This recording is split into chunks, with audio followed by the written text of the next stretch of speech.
Pagbastad mo ko, tao paligid, kung ano ang gagawin ko sa mga taong ito.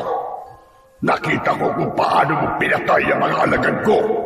Kaya naman, ipapakita ko rin sa'yo kung paano kong papaslangin ang mga taong ito. Hindi mo lang ako mapipigilan sa pagpapalaganap ko ng kasamaan. Ang dapat sa mga taong kagaya nyo ay burahin na sa mundo! Tumigil ka! Ikaw ang masama! Ikaw ang dapat na binubura sa mundo! Ang dapat sa'yo, pinuputulan ng buntot at sungay! Ilala kita at alam ko kung gaano ka kasama. Pareho lamang tayo batang lampa. Alam ko ang pagkatao mo, Tado. Tignan mo kayo ng itsura mo. Masahol ka pa sa halimaw. Isa ka na rin hayop na dapat irisin at parusahan. Oo, nagkamali ako. Naging masama ako. Pero hindi na ngayon. Simula sa gabing to, wala nang dadalak na dugo ng mga hayop at ng tao. Dahil sisiguraduhin ko sa'yo na dugo mo lang at ng mga alagad mo ang kakalat sa lupang to. Humanda ka! Dahil ito na ang magiging katapusan mo! Magandang araw po sa inyong lahat. Ngayong araw po na ito, pakinggan po natin ang kwento ni Tado. Isang batang swail na walang pakundangan sa pagpatay sa mga hayop na dapat sana ay malayang namumuhay sa kagubatan. Dito niya makikilala ang isang diwatang magbibigay sa kanya ng kaparusahan sa lahat ng nagawa niyang kasalanan. Ano ang mahalagang aral na matututunan niya sa pagharap niya sa kanyang parusa? Magbabago pa kaya ang ugali ni Tado? Magagawa kaya niyang labanan ang mga alagad ng dilim para sa kanyang misyon? Sama-sama po natin pakinggan ang kwento ng buhay ng ating bidang si Tado, ang batang may tenga at pakpak ng paniki. Ngunit bago po ang lahat, mga idol, huwag po nating kalimutan mag-subscribe at i-hit ang notification bell sa aking YouTube channel na The Voice Addict at Apong Isaac para sa mas marami pang makapigil hiningang kwentong aswang at katatakutan mula sa mundo ng kababalaghan. Umpisahan na po natin ang kwento.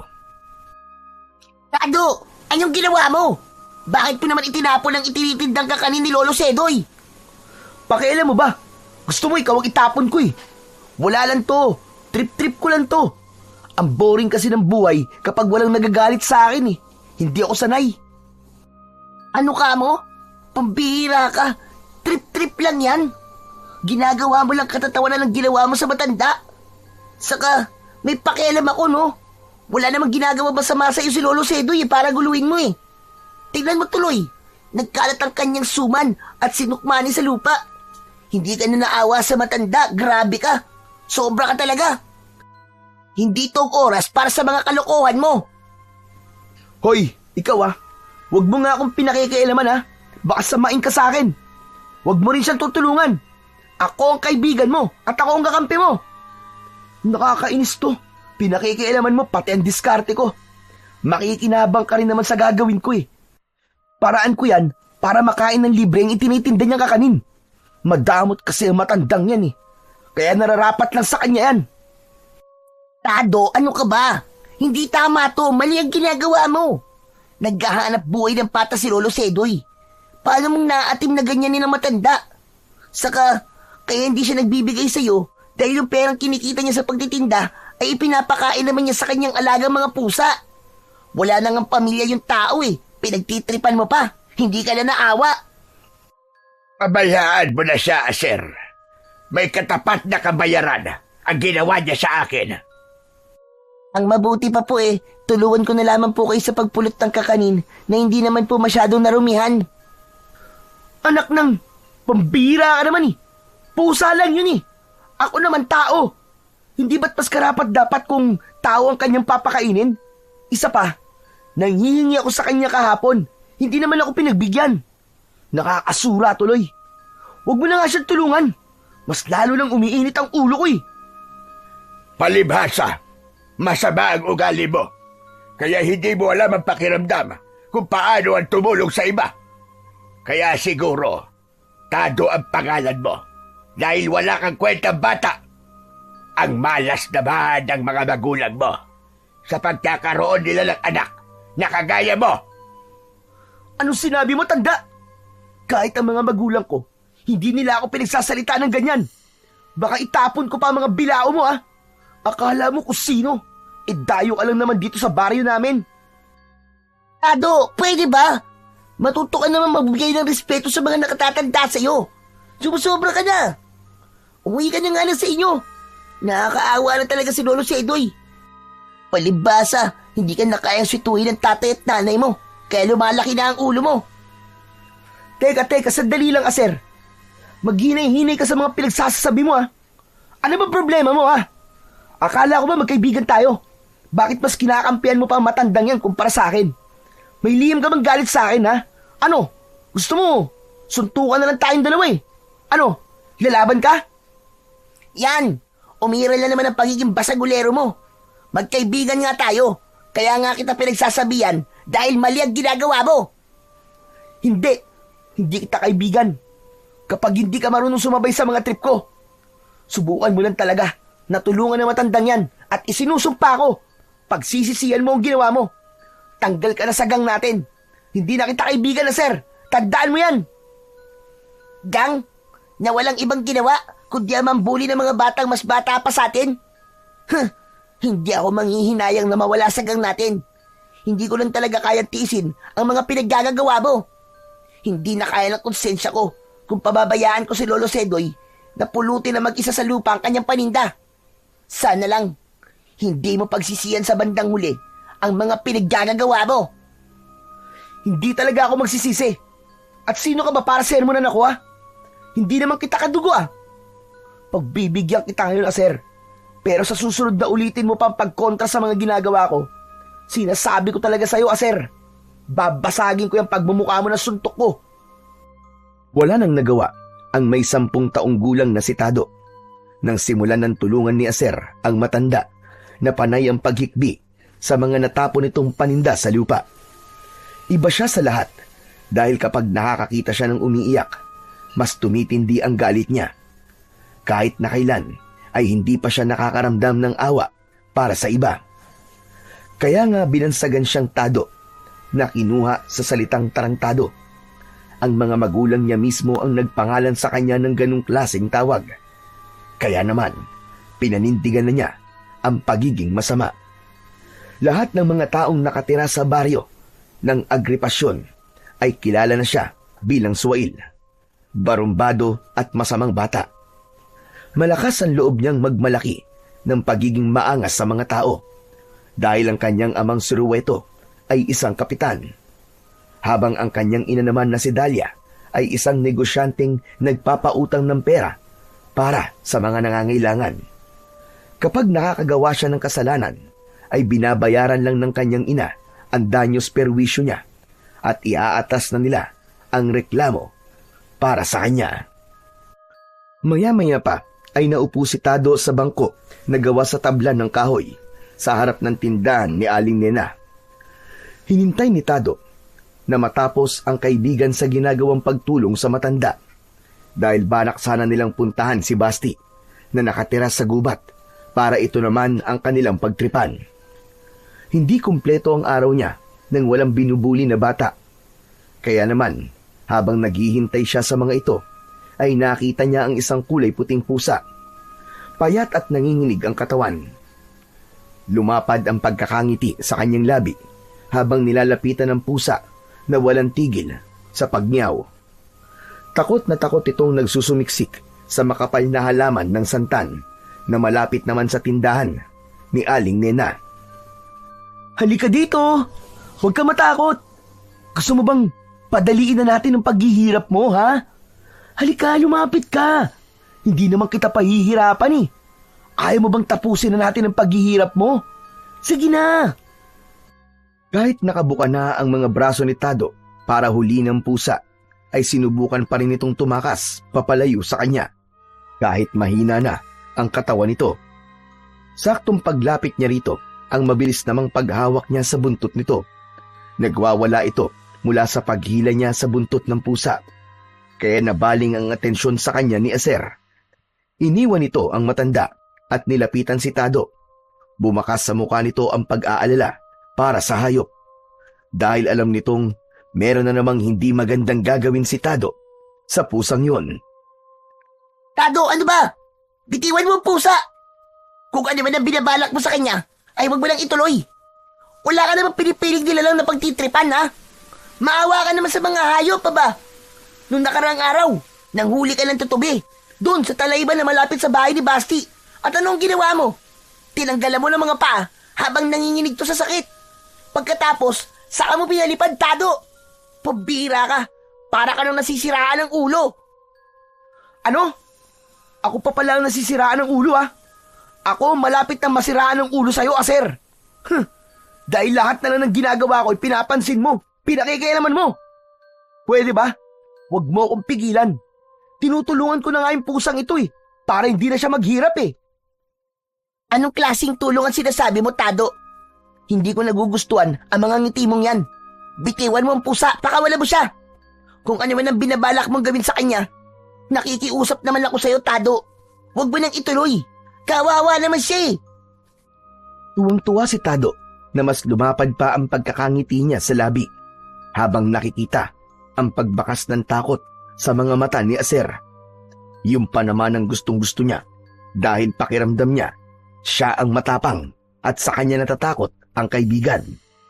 Hinawakan niya ng maigpit ang leeg ng pusa pati ang 4 nitong mga paa. Habang nagnangyaw na parang nasasaktan at nagmamakaawa, walang ano-ano ay bigla niyang binali ang leeg ng pusa. Inagaw ni Aser ang pusa sa kamay ni Tado at nang makita nitong hindi na humihinga ang hayop, ay malakas nitong sinuntok sa muka si Tado. Bumagsak sa lupa si Tado kasama ang wala ng buhay na pusa. Nakita yon ni Lolo Sedoy, kaya naman pasigaw itong lumapit sa kinaroroonan ng nakahigang pusa. Humahagulgol itong umiiyak habang nanginginig ang mga kamay. Hindi ito nagreklamo nang itapon niya ang paninda nito. Pero nang pinatay niya ang pusa, na alaga pala ng matanda, ay nagwala ito at galit na galit siyang pinagpapapalo ng kamay nito sa kanyang katawan. Nagiya ka! Pinatay mo ang anak ko! Diyos ko ang anak ko! Pinatay lang ng walang pusong batang ito! Papatayin kita! Mamamatay ka, demonyo ka! Aray, ano ba? Huwag mo nga akong mampasin ang marumi mong kamay. Nasisiraan ka na ba ng ulo, tanda? Tinawag mong anak ang pusa, hayop yan Tapos iniiyakan mo pa? Pambihira talaga. Nakakatawa ka. Itinuturing ni Lolo Sedoy na parang isang tunay na anak ng mga pusa niya. Sila ang kanyang pamilya. Matapos siyang iwan ng kanyang mga anak. Wala kang puso, Tado. Wala kang awa sa mga hayop. Pagbabayaran mo to. Darating din ang karma mo. Karma. Kalokohan yun. Ano ba problema yung dalawa? Pambihira ka talaga, Aser At sinuntok mo pa ako sa panga, ha? Igilan nyo na nga kadramahan yung dalawa. Parang pusa lang Dinaig pa ninyong namatayan ng tao. Ipalibing nyo para kayong mga siraang ulo. Oo! Pusa lang sila. Pero mahal ko sila. Pagsisisihan mo pagpatay sa pusa ko. Alalahanin mo ang pagkitil sa buhay ng pusa ay kamalasan ang dala sa pamilya at buhay mo. Tandaan mo yan. Hahabulin ka ng kamalasan. Kamalasan. Kalokohan yun. Kasabihan lang yun At saka, patay na mga matatandang nagsasabi ng mga pamahing ganyan. Kamalasan. Utot nyo. Hindi ko talaga alam, Tado, kung bakit naging kaibigan ko ang katulad mo. Ibang-iba ka na. Napakasama mo talaga. Hoy, tumigil ka na nga sa mga pinagsasasabi mo, Aser. Kasalanan mo to Kung di mo tinulungan na matandang yan, hindi tayo aabot sa ganito. Magpasalamat ka na lang at hindi ang leg ng matandang yan ang pinilipit ko. Talagang wala kang galang sa matanda. Hahabulin ka talaga ng kamalasan at hindi mo gugustuhin mag-isa sa lahat ng oras. Dahil kahit saan mo gustong magpunta, hahabulin ka ng karma. Tandaan mo yan. Isinusumpa ko. Dinampot ng matanda ang wala ng buhay na pusa. Nakadilat ang mga mata nitong nakalaylay ang dila habang niyayakap ito ng mahigpit ni Lolo Sedoy. Kunwari pa kayo may malasakit sa pusa. Kung talagang mahal niyo ang alagaan niyong pusa, bakit niyo hinahayaang magutom at magpakalat-kalat sa kalye? Ayan o, ayan ang ebidensya sa katawan. Mukha namang pabayarin kayong amo eh. Ikaw ang wag gumala sa kalye. Dahil perwisyo kang hayop ka. Masama kang bata at hindi ka tinuruan ng magulang ng magandang asal. Naturingan pang kapitan ang ama mo. Pero ang asal mo ay parang isang sangganong pumapatay ng mga hayop. Ano ka mo, Lolo Sedoy? Bakit yung pinagsasalita ng ganyan ng anak ko? Ano po ba ang kasalanan niya? Magkasabay silang napalingon sa gawi ng bagong dating na si Kapitan Fidel. Nakakunot ang noo nito na may hawak na martilyo at isang plastik na pakong didos. Tila tumapang si Tado at nagpakampi sa kanyang ama. Kaya lang, galit na galit talaga si Lolo Sedoy na ipinakita ang namatay nitong pusa. Pinatay lang naman ng magaling mong anak ang aking alagang pusa. Talagang sagad na sa buto ang kasamaan ng ugali ng anak mo. Kapitan, ikaw pa naman ang naturingang tagapangalaga ng baryong ito. Pero ang anak mo, hindi mo kayang tuhunin o pagsabihan. Pasensya na po kayo, Lolo Sedoy. Hayaan niyo po't pagsasabihan ko po si Tado. Hindi na maibabalik ng sermon mo sa anak mo ang buhay ng alaga kong pusa. Lang sa pinalabag niya, ang kamalasang naghihintay para sa kanya. Teka, sandali lang naman po, Lolo Fidel. Hindi naman po yata tamang pagsalitaan niyo ng ganyan ng anak ko. Bata pa po siya at hindi pa po niya nauunawaan ang lahat ng pagkakamali niya at ginagawa. Bata pa nga. Kaya nga tungkulin yung mga magulang na gabayan ng anak nyo. Nakakaperwisyo na siya. Pero wala man lang kayong aksyon sa mga pinaggagawa niya. Maayos ba kayo mga magulang sa anak nyo? Buhay ng pusa ko na wala. Bakit parang ako pa ang magpapasensya sa kasamaan ng ugali ng anak nyo? Sana man lang, naisip nyo, Kapitan, kung ano ang nararamdaman ko dahil sa katarantaduhan niya. Kaya nga po, ako na po ang humihingi ng pasensya sa inyo sa nagawa ng anak ko. Ang pagkakamali o kasalanan ni Tado ay hindi maaaring hingian ng pasensya ng kanyang ama o ina. Dapat kung sino nakagawa ng kasalanan, siya ang dapat na humingi ng pasensya at hindi ikaw. Tinuturuan nyo lamang na maging masama ang anak nyo. Kaya lumalaki na balasubas at walang respeto sa mga matatanda. Ba, at dyan naman po niyo ako hindi mauutusan sa bagay na yan, Tay. Hindi po ako hihingi ng pasensya sa mga kagaya ng hayop na yan. Kung ayaw niyo pang tanggapin ng pasensya ng aking ama, wala na po akong magagawa ron. Pumunta po kayo kay nanay. Kung gusto nyo, humingi kayo ng bayad sa buhay ng pusang yan. Ang liit ng problema pinapalaki nyo. Talaga palang wala ka ng galang na bata ka. Hindi ka namin pinalaki ng ganyan. Tarantado ka talaga. Nakakahiya kang bata ka. Humingi ka ng tawad kay Lolo Sedoy. Dahil mali ang ginawa mo. Kahit hayop lang sila, may karapatan din sila mabuhay. Bakit po ba pinapalaki niyo ang problema, Tay? Hindi po ako hihingi ng tawad sa kanya. Tinulungan ko lang naman na mamatay ang alaga niya dahil alam ko nahihirapan na. Nakita mo na kung gaano kasama ang ugali ng anak mo. Hintayin na lamang niya ang karma sa lahat ng kasalanan na nagawa niya sa mga hayop.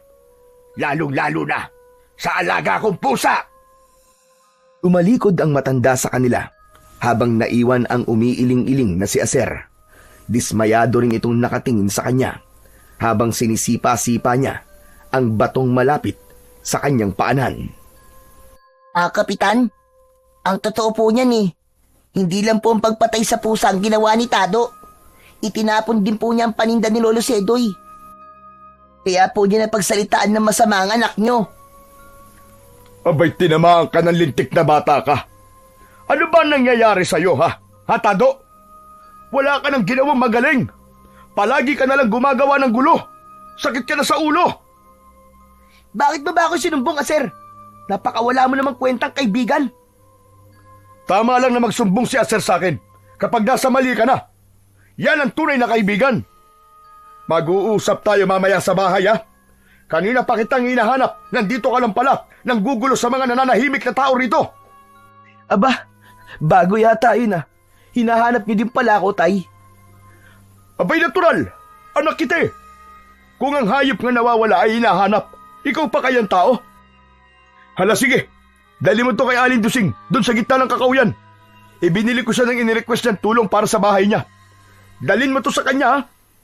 Magpasama ka kay Aser at sabihin mong pag natapos na ang bahay niya ay makipag-usap sa akin sa barangay. Naiintindihan mo ba? Eh bakit ako po ang kailangan magdala nito kay Aling Dusing? Eh kayo naman po ang kapitan dito eh. Ba't talagang lintik na batang ito, ha? Pinipiloso mo pa ako? Sumunod ka na lang sa inuutos ko sa'yo. At huwag ka na mga twiran. Pag uwi mo sa bahay, mag-uusap tayong dalawa, ha? Ikaw naman na, sir. Samahan mo muna ang kaibigan mo sa bahay ni Aling Dusing, ha? At baka kung saan lang nito dali ng mga pako at martilyo. Opo, Kapitan. Ayoko tayo na makasama ang isang traidor. Di siya marunong sumabay sa trip ko. Bilisan mo na lang at baka tamaan ka sa akin. Nagtitimpi lang ako sa galit sa iyo, ha? Dahil ayoko mapahiya ka sa harapan ng maraming tao. Magpasalamat ka at nagkaroon ka ng kaibigan na katulad ni Aser. Kapitan, ako na lamang po magdadala sa pako at martilyo kay Aling Dusing. O sige, mabuti pa nga. Pero huwag kayo kung saan-saan pupunta, ha? Isama mo pa rin tong si Tado. Alam naman ninyo na maraming masasamang elementong nakatira sa kagubatan. Sige na, mag-iingat kayo. Bilisan lang ninyong umuwi para hindi kayo abutan ng dilim sa daan. Mabilis na tumalikod si Kapitan Fidel sa magkaibigan habang dala ni Aser ang pako at martilyo. Nagulat pa ang kanyang kaibigan nang biglang hablutin ni Tado ang plastik sa mga kamay nito. Ako na magdadala sa mga yan. Huwag kang umasta na parang kaibigan kita. Magpasalamat ka na lang at wala akong balak na patulan ka. Pero hindi ko nagustuhan ang ginawa mong pagkakampiron sa matandang yun, ha? Pati na rin ang pagsusumbong mo kay tatay. Dahil mali naman talaga ang ginawa mo, Tado. Hindi tama yun. Banal na aso, santong kabayo. Akala mo kung sino mabuting tao. Pwe, traidor kang kaibigan. Ayos lang na magalit ka sa akin, Tado. Hayaan mo. At pagkatapos kitang maiatid sa inyo, ay wala na tayong pakialamanan. Hindi na tayo magkaibigan. Talaga? Tapos na ang pagiging magkaibigan natin. Hindi ka kawalan, no? Iniwan na ni Tado si Aser. Nauna siyang maglakad habang naririnig ang yabag ng paa nito na nakasunod sa kanya. Halos mapuno ng galit ang dibdib niya sa ginawa ni Aser. Pakiramdam niya ay tinraidor siya nito. Malayo pa naman ang bahay ni Aling Dusing, kaya matagal pa niyang makakasama si Aser. Gusto niya nang iwanan nito sa gubat, kaya lang ay hindi niya kabisado ang lugar at hindi rin niya alam ang bahay ni Aling Dusing. Malalaki ang hakbang ng kanyang mga paa na mabilis niyang iniwan si Aser. Nanatili itong nakatingin sa kanyang likod at hindi nagsasalita. Ramdam na ramdam niya ang sama ng loob nito para sa kanya. Gusto ko muna magpahinga sa ilalim ng punong to. Masyado na malayo na lalakad natin. Pagod na ako. Magtabi-tabi po ka para wala kang masaktan ng mga nilalang na hindi nakikita ng ordinaryong mga tao. Sus, hindi ko kailangan ng opinyon mo. Tabi po. Naku, kalokohan mo. Hindi ako naniniwala sa mga ganyan-ganyan, no? Kung gusto mo, ikaw na lang magtabi-tabi po. Idadamay mo pa ako. Bahala ka. Tabi-tabi po, Apo. Makikisilong lang po sa ilalim ng inyong puno. Patawa, para kang sira. Ikaw na nga nagsabing nilalang na hindi nakikita eh. Natural, madadaganan sila o di kaya masasagi. Kaya hindi umaasenso ang buhay ng mga Pilipino eh. Masyado nagpapaliwala sa mga pamahiin at kasabihan. Ang mabuti pa, dumito ka na muna habang nagpapahinga sa ilalim ng puno ng balete. May ilog doon. Kukuha lang ako ng tubig. Malayo pa lalakarin natin eh. Baka mauhaw tayo sa daan. Bumalik ka lang kaagad ha. At wag na wag mong susubukang iwan ako rito sa gubat. Dahil kung hindi, papatayin talaga kita. Tandaan mo yan. Bawas-bawasan mo nga ang pagiging sanggano mo, Tado. Kung hindi lang talaga kita kaibigan eh, mas gugustuhin ko na lang na iwan ka rito para mawala ka na sa baryo natin. Hindi na hinintay ni Aser ang iba pang sasabihin ni Tado.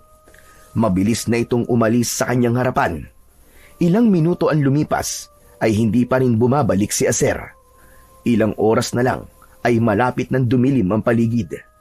Maya-maya pa ay may biglang bumagsak na kulay puting bagay sa kanyang paanan. Matagal niyang pinagmasdan yon. Saglit niyang inilapag ang martilyo at pako sa ugat ng puno at hinawakan ang kulay puting paniki bago siya naupo sa ugat. Aba! Pambihirang nilalang to ah! Kakaibang paniki! Ngayon lang ako nakakita ng kulay puting paniki ah! Lumingalinga sa paligid si Tado, saka tumingala sa langit sa lugar kung saan nanggaling ang paniki. Muli niyang sinulyapan ang hawak niyang paniki, saka gumuhit ang nakakakilabot na pagngisi sa kanyang labi. Sa kanya binalingan ng pako at martilyo. Parang magandang i-display to sa punong to ng balete. Ano kaya kung ipako ko ang pakpak mo sa katawan ng puno, ha? Hanggang sa mamatay ka. Baka may makakita pa sa'yo na ibang tao eh. Sayang naman. Teka nga sandali at iaayos ko lang ang pagkakadipa ng iyong pakpak para naman mapansin ka agad ni Aser. Tatakutin ko siya. Totally, mahilig naman siya magpaniwala sa mga pamahiin at mga elemento eh. Susubukan ko siya. Titignan ko kung matatakot siya sa'yo. Tumayo si Tado mula sa pagkakaupo at sinimulan na niyang idipa ang pakpak ng paniki. Habang hawak ang pako at martilyo, ipinako niya ito sa puno. Sa kabila ng pagpupumiglas nito at paghuni, ay itinuloy pa rin niya ang pagmamalupit dito. Malapad ang pagkakangiti sa kanyang labi habang ginagawa niya yon. Hindi pa siya nasiyahan. Pagkatapos niyang maipako ang pakpak nito, ay isinunod naman niyang ipako ang ulo nito sa kahoy. Namatay ang kawawang paniki habang umaagos ang dugo nito sa muka. Yan! Makakabawi na rin ako kay Aser. Ito ang ganti ko sa lahat ng mga pangingialam niya sa buhay ko. Humanda siya! Muling bumalik sa pagkakaupo si Tado sa ugat ng puno habang malapad pa rin ang pagkakangiti sa labi. Tila walang pakialam sa kaawa-awang paniki na binawian niya ng buhay.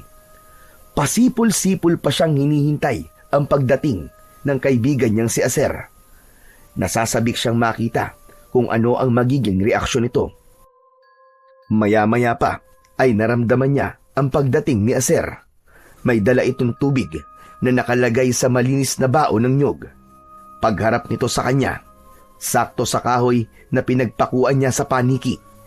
Nabitiwan nito ang baon na may laman ng tubig at napaupo sa lupa si Aser habang nanlalaki ang mga matang nakatingin sa nakapakong paniki. Nanginginig ang katawan nito dahil sa sobrang galit. Ano to? Diyos ko po! Anong ginawa mo, Tado? Mabilis na tumayo si Aser at galit na kinwelyohan sa damit si Tado habang hindi pa rin naaalis ang matamis na ngiti sa labi niya. Tuwang-tuwa siya sa bumakas na galit sa mukha ng kaibigan. Ramdam na ramdam niya ang panginginig ng mga kamay nito habang hawak ang damit niya. O ano? Nagulat ka ba o natakot ha, Aser? Kulang pa yan bilang ganti ko sa'yo. Masyado ka kasing pakialamero eh. Hayop ka! Anong ginawa mo sa paniki? Napakasama mo! Sumagot ka! Tuluyan na ngang hindi napigilan ni Aser ang bugso ng kanyang damdamin at malakas na sinuntok sa muka si Tado. Gumanti naman ng suntok si Tado at nagpambuno silang dalawa hanggang pareho silang bumagsak sa lupa. Mas lalong natuwa si Tado sa kanyang ginawa nang makita ang galit sa mga mata ni Aser. Bukod pa ron, ay masaya siyang nasasaktan ang kanyang katawan dahil nasanay na siya noon sa madalas na pagpaparusa ng kanyang ina. Hindi tumigil si Aser sa pagsuntok sa kanyang muka. Maya-maya pa ay biglang napahagulgol ng iyak si Aser at pinagsusuntok pati na ang lupa. Kitang-kita niya na apektado itong maigi sa nangyari sa puting paniki. Hindi mo alam kung anong ginawa mo. Hindi mo alam kung anong kapalit sa ginawa mo. Alam mo bang pambira lang ang kulay puting paniki? Hindi mo ba naisip na baka hindi siya taga rito sa ating mundo? Na pag-aari yan ng mga diwata o kaya ng engkanto? Mapaparusahan ka, Tado. Mapaparusahan ka. Imbis na sumagot, ay humagalpak pa ng tawa si Tado na tila nang aasar. Baliwala ang sakit ng pumutok niyang labi dahil sa sobrang kaligayahan. Diwata? Engkanto? Sira na ba ang ulo mo? Walang ganun sa mundo, no? Ang alam ko, isa lang yung paniki. Diyos ko naman, nagpapaniwala ka sa mga ganun-ganun. Tignan mo ang nangyari sa'yo. Para kang engot na nakaupo sa lupa habang umiiyak at tumutulo ang uhog. Hindi ako nakikipagbiruan sa'yo. Pagsisisihan mo to, Tado. Mapaparusahan ka talaga. Wala na. Hindi ko na kaya tisig talaga ang ugali mo. Sana nga, maparusahan ka o di kaya isumpa ka sa mga naging kasalanan mo.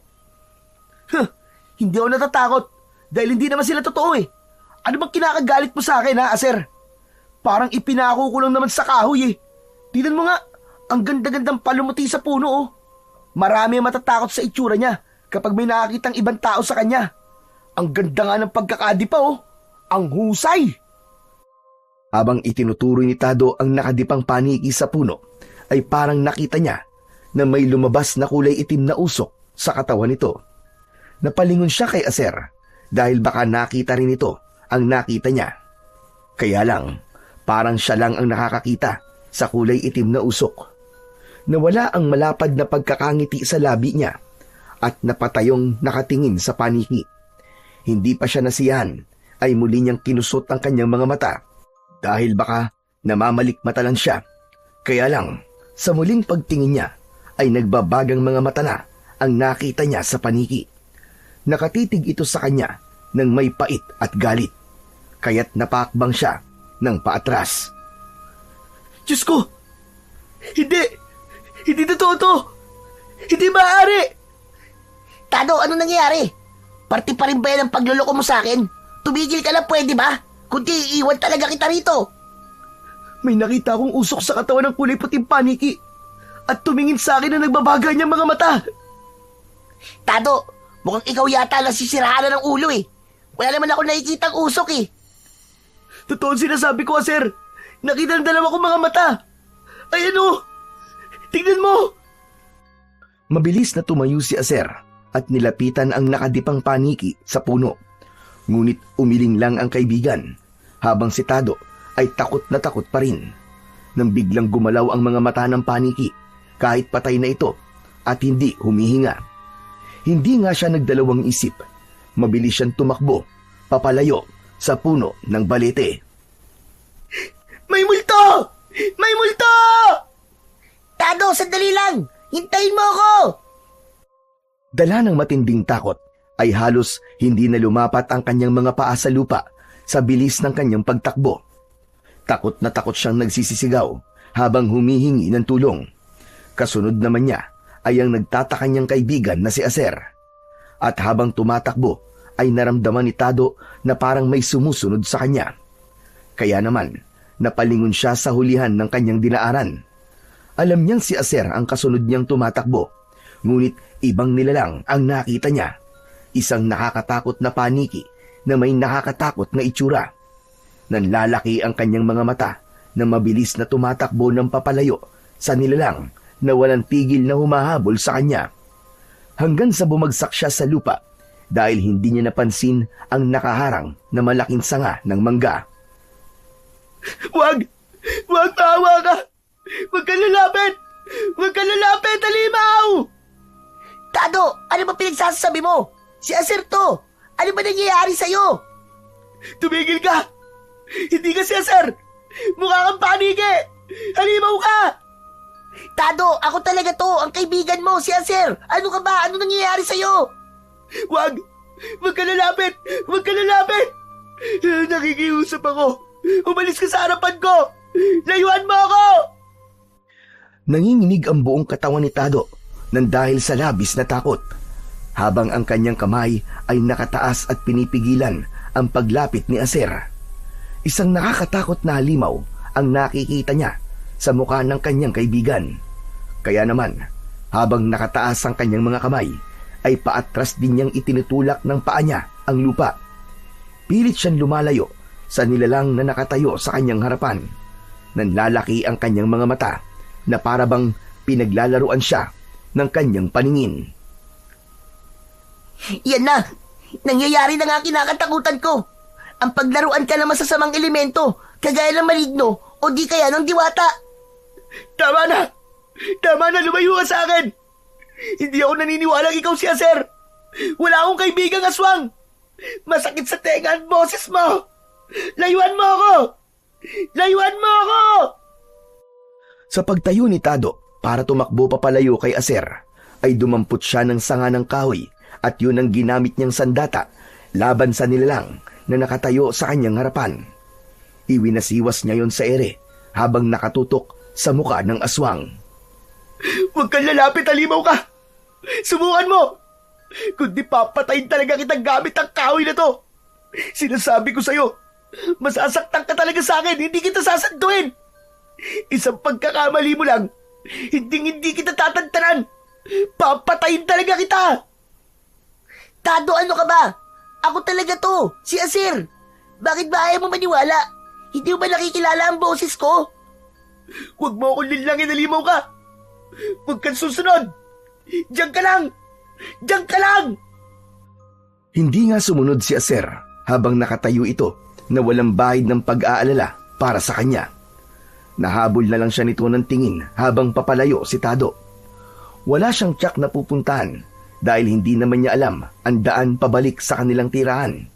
Ang mahalaga para sa kanya ay makawala sa nilalang na humahabol sa kanya. Nang biglang tumahimik ang paligid, ay saka naman huminto sa pagtakbo si Tado. Lumingon siya sa huliang daan ng kanyang pinanggalingan. Wala na roon ang paniking nakita niya kanina. Kaya naman, nagpahinga si Tado sa putol na sanga ng santol at inihilamos ang palad sa kanyang muka. Punong-puno ng pagsisisi ang kanyang mga mata dahil sa nagawa niya sa kulay puting paniki. Naloko na. Mukhang nagkamali nga ako.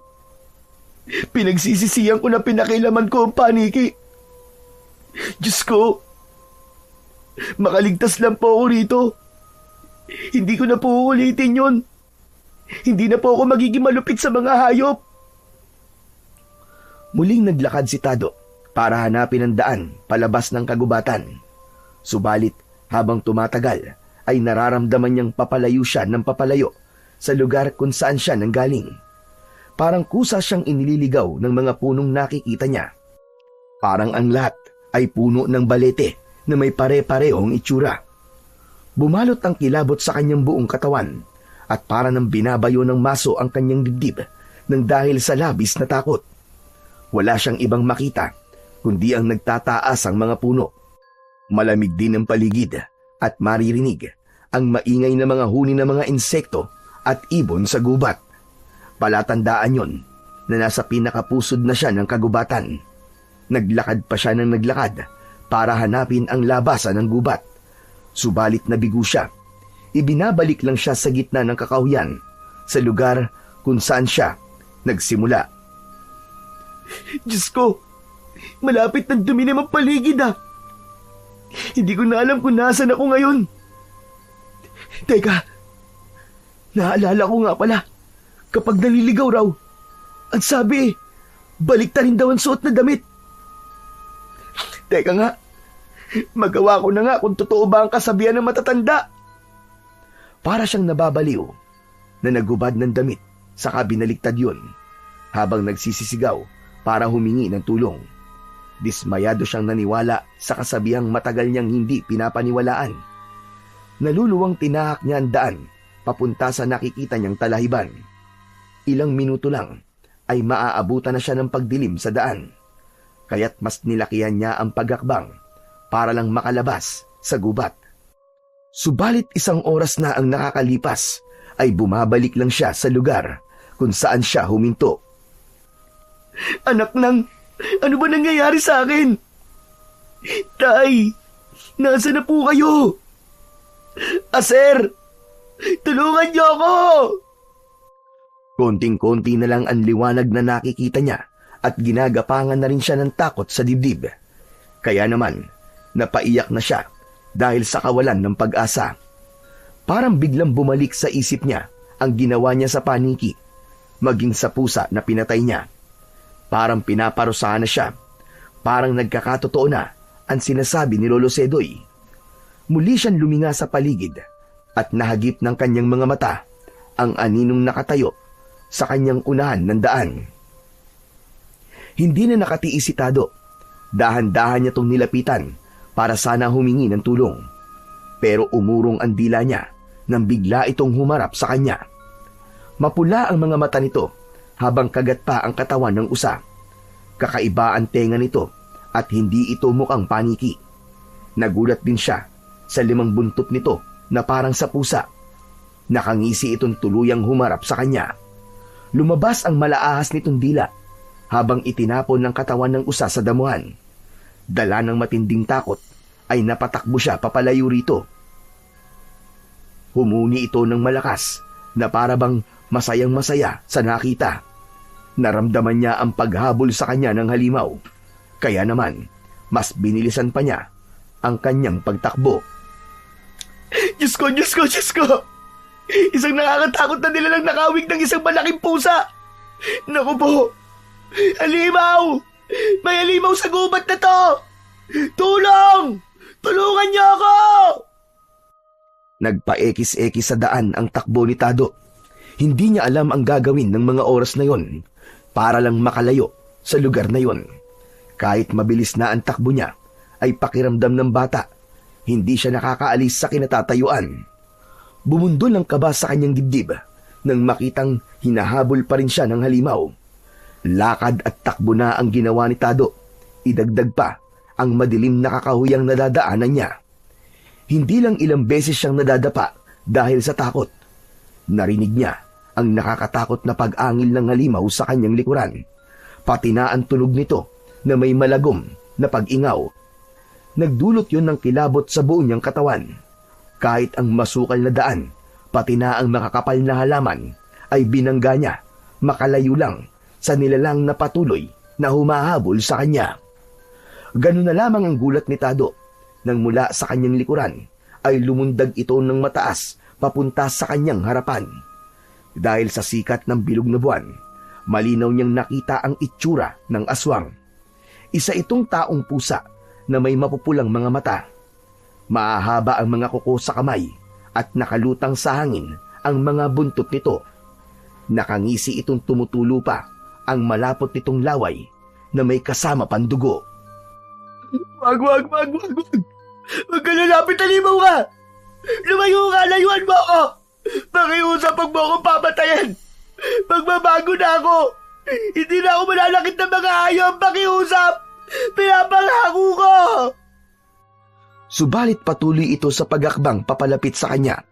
Para itong isang halimaw na biglang sumulpot sa kung saan dahil sa kakaiba nitong itsura.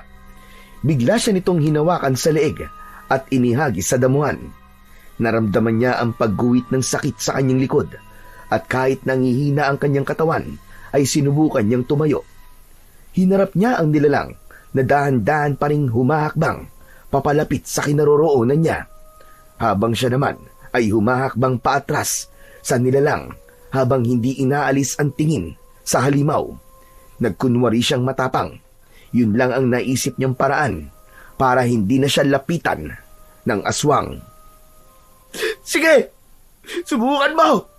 Hindi ako natatakot sa'yo! Hindi ka magtatagumpay sa binabalak mo!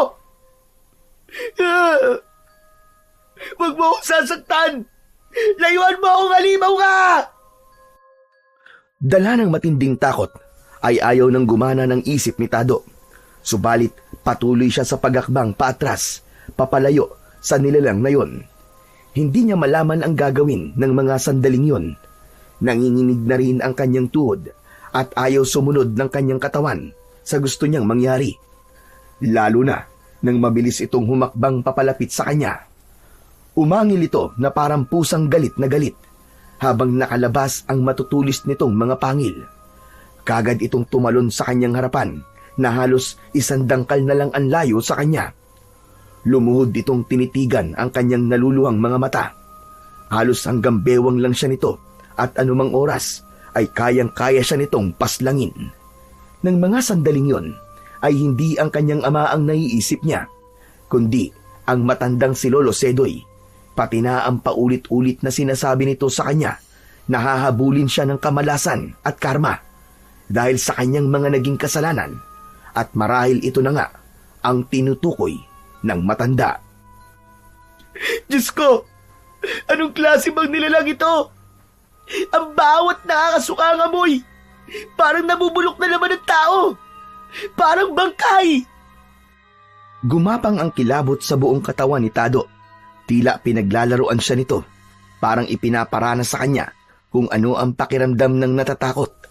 Mas lalong nanigas ang buo niyang katawan nang maramdaman niya ang magaspang na kamay ng aswang. Lalo na nang ilabas nito ang malaas nitong dila.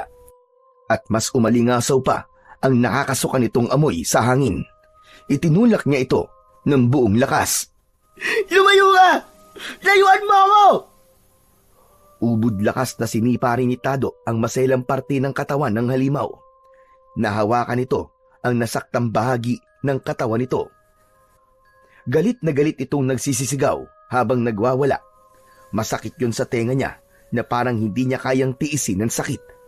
Tinakluban ng kanyang palad ang kanyang tenga sa katumakbo ng mabilis, papalayo sa nilalang na yon. Saka lang siya nagkaroon ng pagkakataon para tumakas. Dinig na dinig pa rin niya ang malakas na sigaw ng halimaw na nagtatangkang pumatay sa kanya. Napahagulgul siya ng iyak dahil halos nangangapa siya sa daan sa pagtakbo. Sinikap niyang mahanap ang daan papalabas ng gubat para makarating sa bahay nila. Pero nakita niyang hinahabol pa rin siya ng halimaw. Nangibabaw ang malakas na sigaw ni Tado sa buong kagubatan. Tulong! Tulungan niyo ako! Saklolo! Kahit ganong kalakas ang sigaw ni Tado, ay walang nakakarinig sa kanya. Ang tahimik ng paligid ay parang bingi sa paghingi ng tulong ni Tado. Kaya mas binilisan pa niya ang pagtakbo. Kaya lang, ay bigla siyang nahulog sa isang malalim na balon. Diretso ang bagsak niya sa mabatong sahig ng balon. Madilim at may mabahong singaw mula sa loob nun. Kasunod, ang paglabas ng laksalaksang paniki papunta sa butas na pinanggalingan niya. Namimilipit siya sa sakit ng kanyang likod, habang ang kanyang katawan ay naramdaman ng mainit na likidong umagos sa kanyang balat mula sa nasugatan niyang likod. Kasabay ang pagtingala niya ay nakita pa niyang sinilip siya ng taong pusa. Parang sinadya nitong ihulog siya sa balon. Iginala niya ang kanyang paningin at nakita niya na may liwanag sa dulo ng sulok ng balon. Kundi ako nagkakamali. Isa tong kuweba. Ang kinatatakutang kuweba ng mga taga-agripasyon. Paano ako napunta rito? Aray! At sakit ng likod ko. Diyos ko po, tulungan niyo po ako. Magbabago na po talaga ako. Tinubukan ni Tado na lapitan ng liwanag na kanyang nakikita.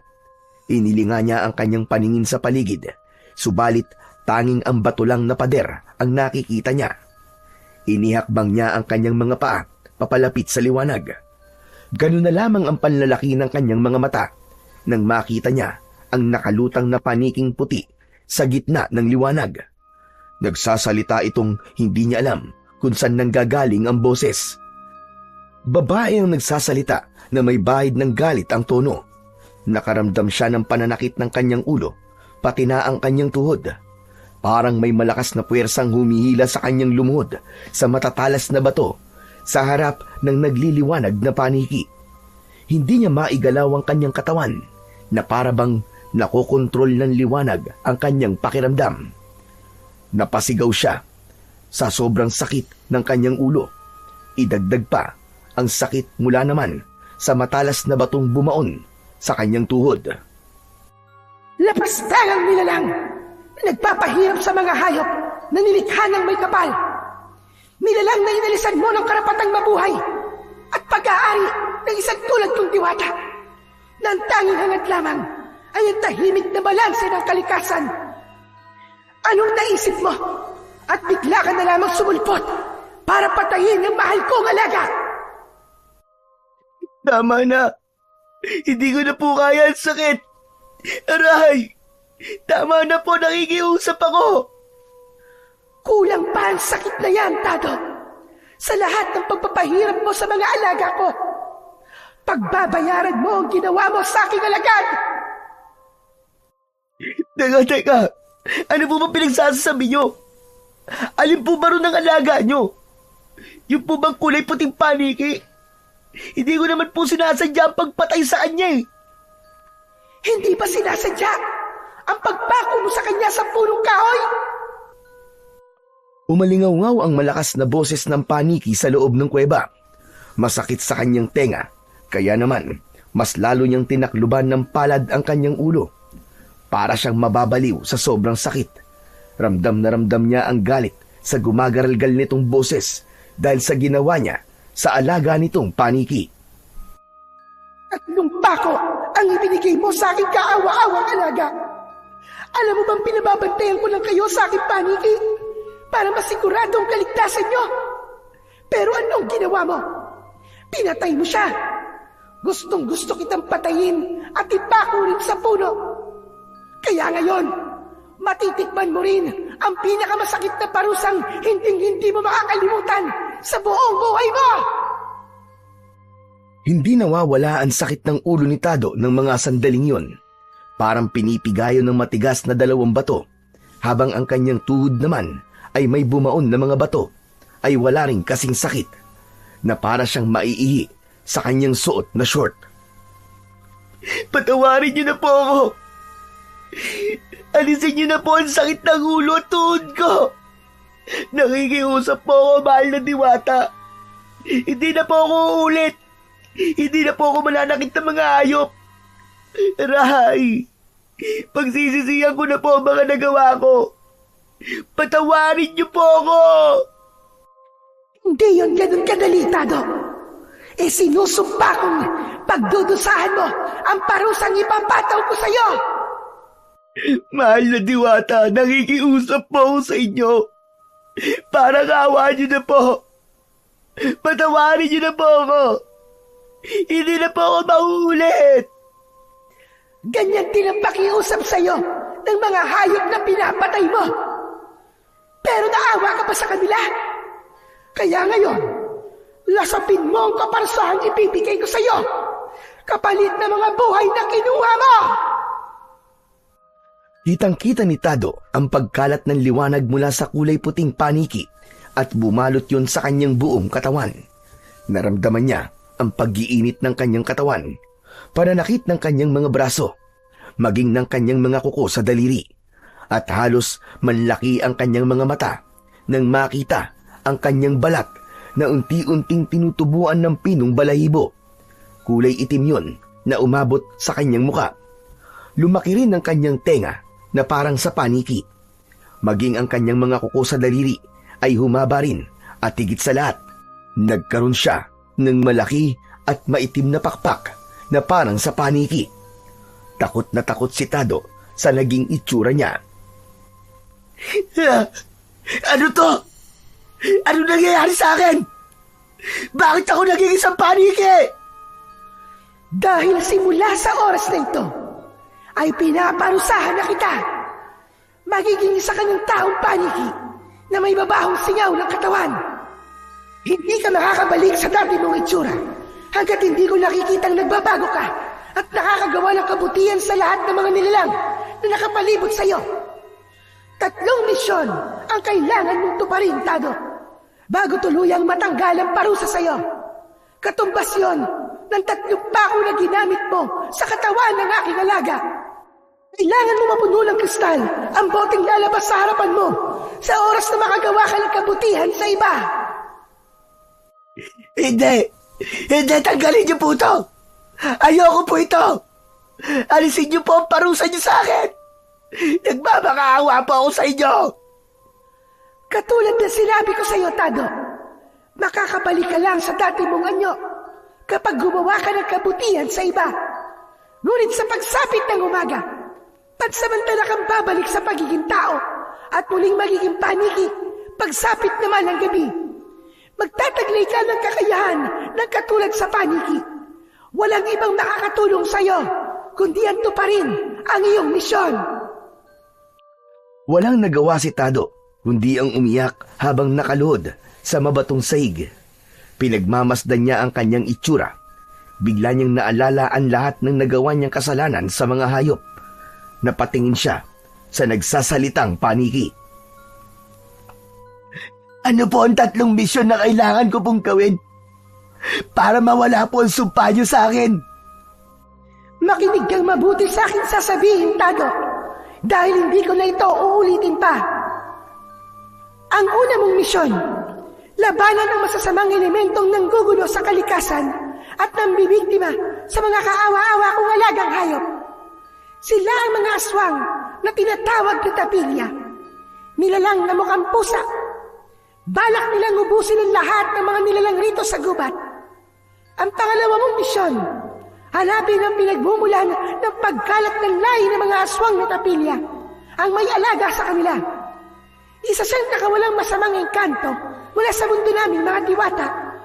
Balak niyang gawing mga aswang ang lahat ng tao na nakatira rito sa baryo.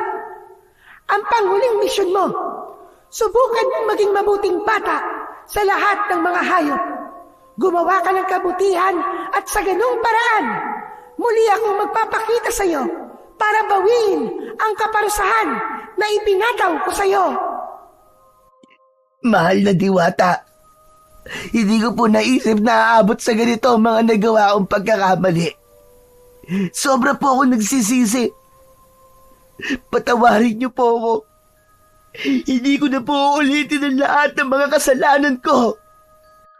Husang naglaho ang liwanag mula sa harapan ni Tado. Saka siya napahagulgol ng iyak. Naramdaman niya ang paghilom ng kanyang sugat sa tuhod, pati na ang pagkawala ng sakit ng kanyang ulo. Lumiwanag ang kanyang paningin at tumalas din ang kanyang pandinig. Umangat ang kanyang paa sa sahig ng kuweba at lumipad siya papalabas ng yungib hanggang sa impapawid. Malungkot siyang napahinga sa sanga ng puno ng dao habang nakatanaw sa bilog na buwan. Umagos ang masasaganang luwa sa kanyang mga mata. Sobra niyang pinagsisisihan ang lahat ng kanyang mga nagawa. Bigla rin siyang nakaramdam ng awa para sa mga hayop na nasaktan niya. Sa isip niya ay nararapat lamang na danasin niya ang ganong kaparusahan dahil sa pagiging masamang bata na kagaya niya.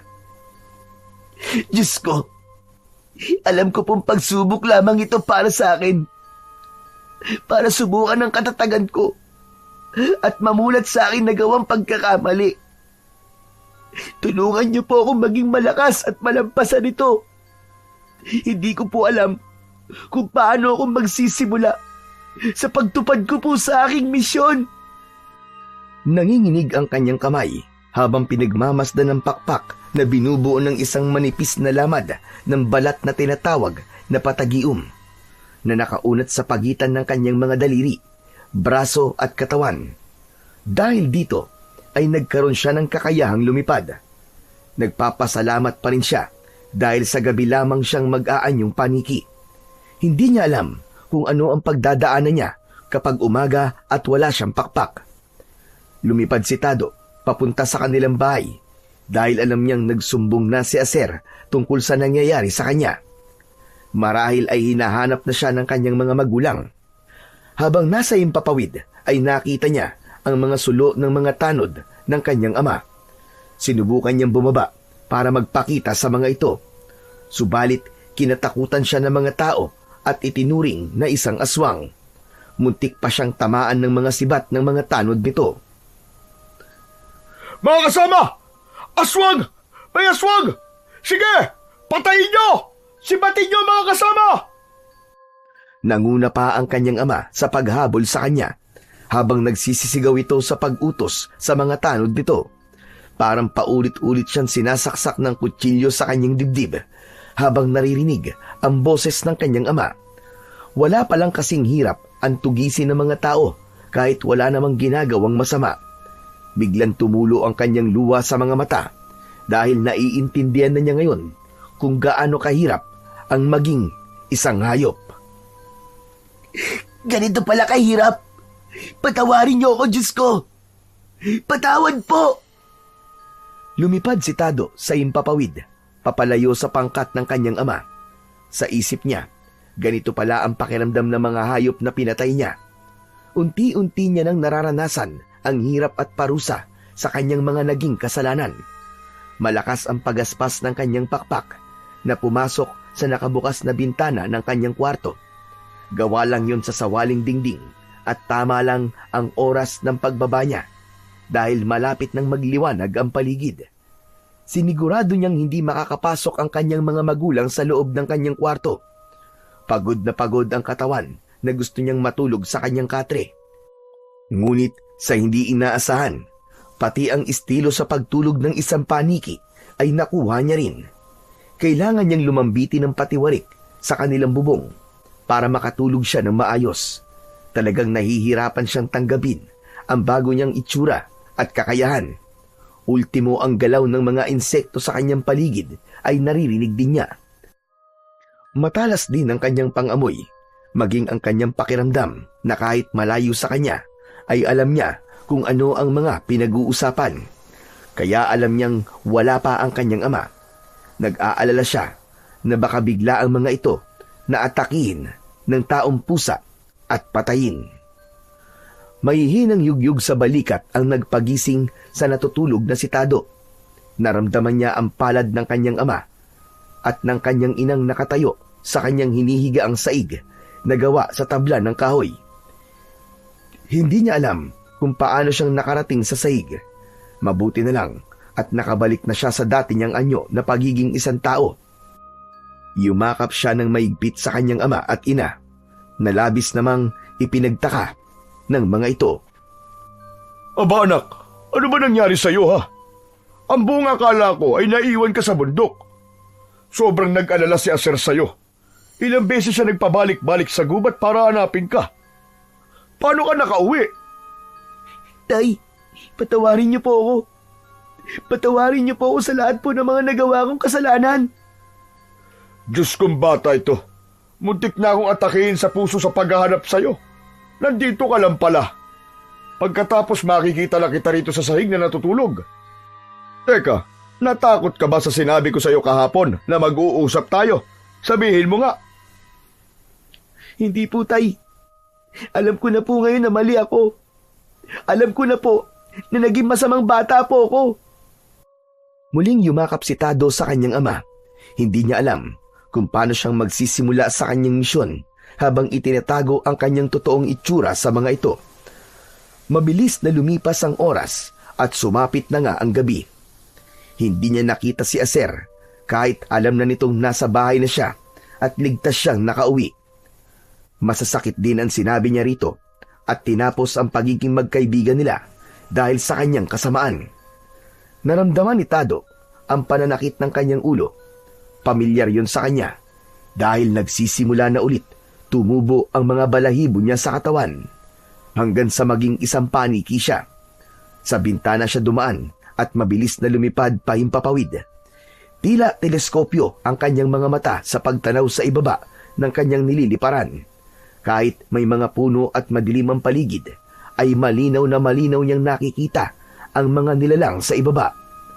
Hanggang sa nakita niya ang isang usa na mabilis na tumatakbo. Hinahabol ito ng taong pusa na una niyang nakaharap noon. Dali-dali siyang bumaba sa lupa. Hanggang diyan ka na lang! Hindi ka na makakapambiktima pa ng mga nilalang dito sa kagubatan! Dahil ako na makakalaban mo! Dahil sa takot ng usa, ay nahulog ito sa malalim na tubig sa ilog na nasa likuran niya. Kaya naman, mas inuna niyang iligtas ito kaysa ang kalabanin ang nilalang. Lumipad siya at sumabay sa agos ng tubig pababa sa buntok.